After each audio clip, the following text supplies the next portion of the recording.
এখন বাড়ি যাচ্ছি, ডক্টর দেখানো হয়ে গেছে।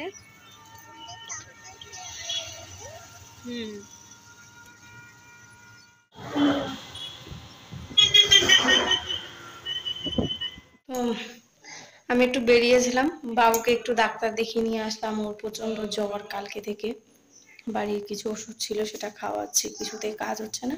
তো হসপিটালে গেছিলাম, ওকে একটু ডাক্তার দেখিয়ে নিয়ে এলাম।